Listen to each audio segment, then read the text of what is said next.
Reality is merely an illusion, albeit a very persistent one. Albert Einstein. Good evening, everyone. Let's go straight to the point. Let's go ahead and get it to my desktop. Okay, so a couple of days ago during the Super Blood Wolf moon eclipse, what I did was I tried taking pictures that night, and this is what I got. It's my folder. It's the 21st because it's not still on Eastern time, my camera. So I mean, it was really cloudy. I couldn't really get any good pictures, and this is probably the best picture right here, and I could digitally zoom it in a little bit, and that's about it. But one thing I did notice is that spot up there. Okay, and that spot up there is something that I, for some reason, why am I focusing on that? Because this is what I want to get into. Okay, so I took some pictures before on the 14th, just to check to see, just what is it? What's going? How is it looking before and how is it looking after? And you can see the video, the photos turned out really well because this was clear night. This is on my Nikon D7100 with the 55. It's an old camera that I got a long time ago. This is it. It's the with the Nikon DX55-300mm. So zoomed out to 300mm on a tripod.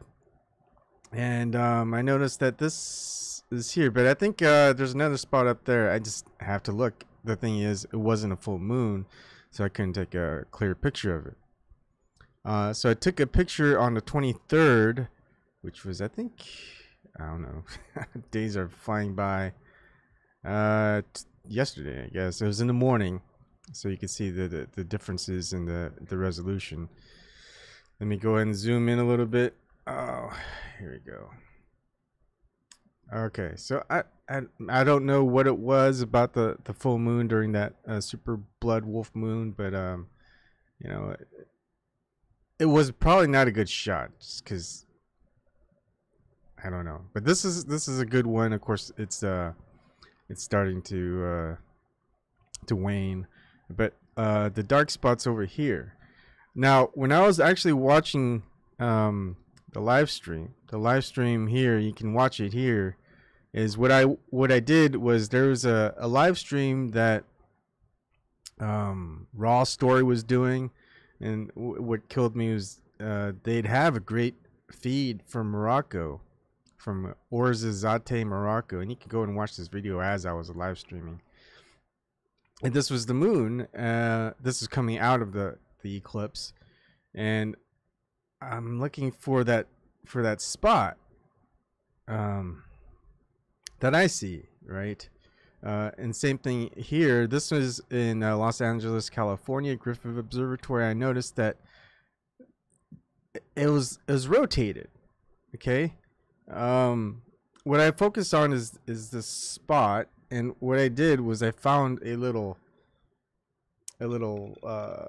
lid, plastic lid, right? Now, from my perspective, it was say something like this, right? Now, from LA, it was something like this, and then from Morocco, it was right here, that spot. Now, my friend Bo, he's in Seattle, Washington, and he sent me a couple of pictures from his phone and through his telescope. This is the best one, and his perspective was there. See, I'm focusing on that big crater that's at the edge, and I'm thinking, I never remember this happening. I didn't remember like a rolling moon. Okay, and so I was just confused. I'm perplexed. There's Olaf entered Deal. Sorry, I don't know what language that is. And Meatloaf, I've been taking recent interest in night photos as I've learned how to use pro mode on my phone. And Ryan Bannock, sub homie. Hey, how's it going, Ryan? Long time no see. Anyways, so I'm going. All right, let's play this out because if you don't know, I am a flat earther. So go ahead and leave if you don't want my perspective. But I take both theories into perspective, because if it's a globe Earth, right? Here's the thing. This is my perspective. Okay, this is where the moon's always at, with that crater, and I better show you a picture of that.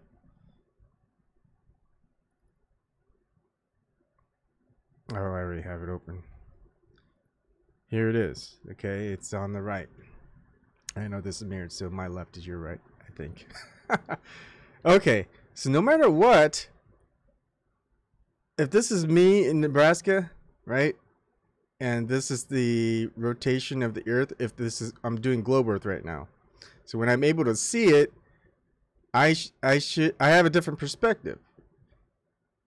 I mean, as it's rotating, whatever, around the Earth, and the Earth is spinning, right? Or of course, actually, it'd be something like this, something crazy, whatever.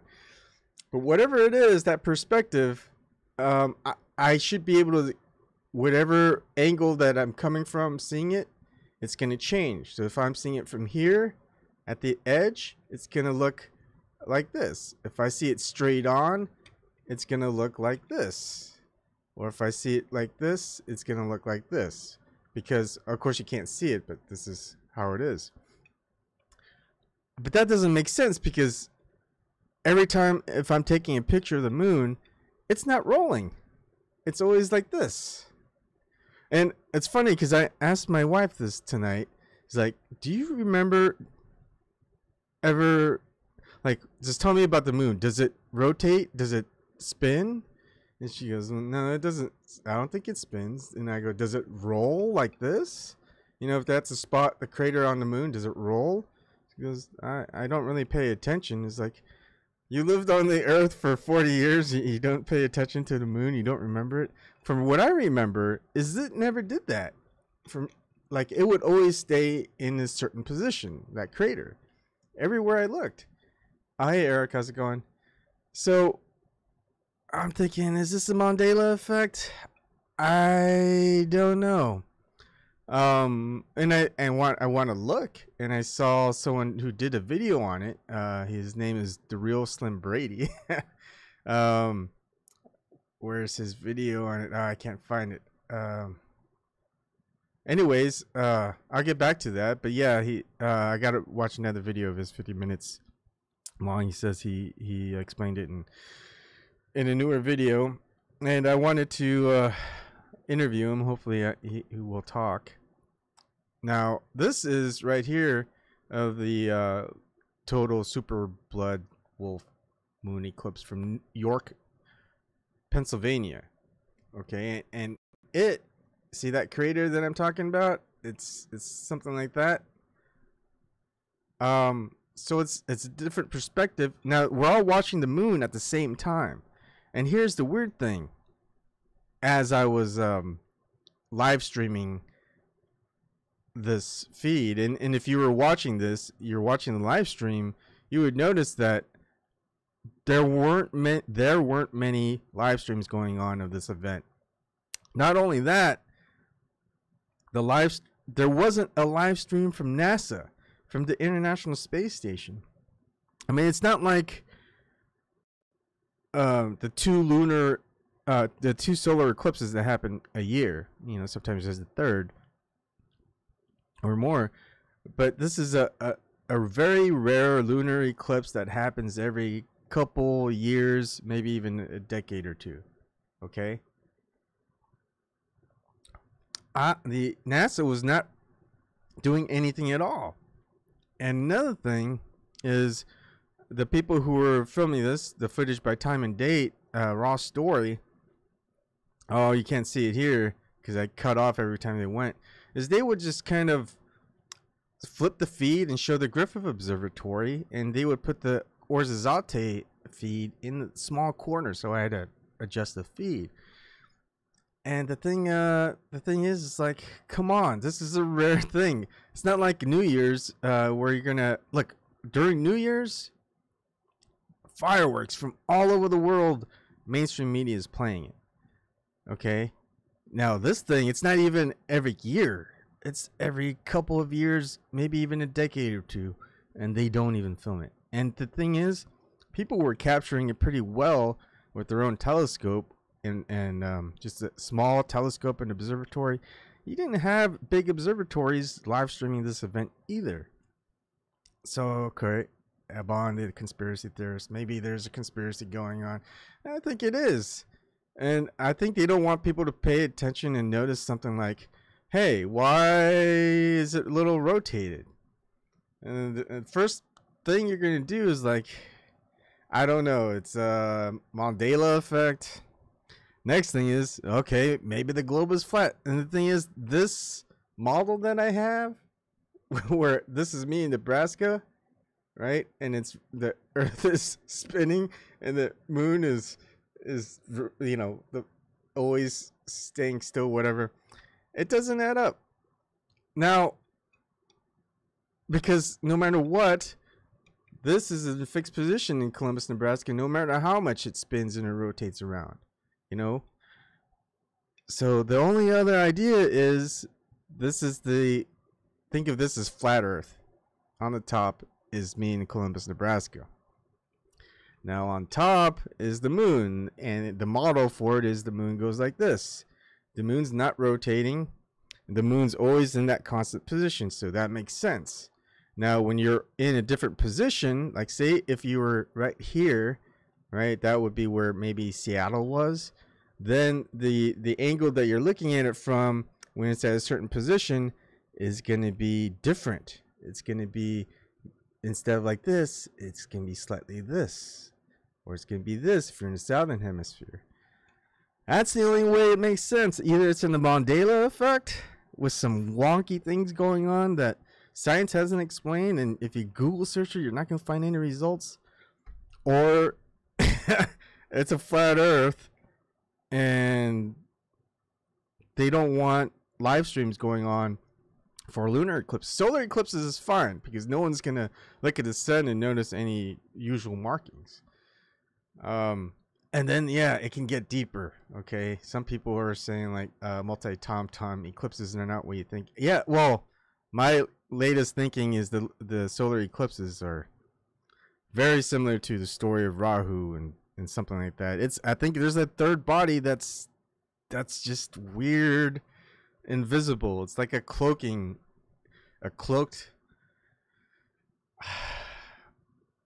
orbiting object or something. I don't know. It's just, things just starting to get weird in this this world, in this reality.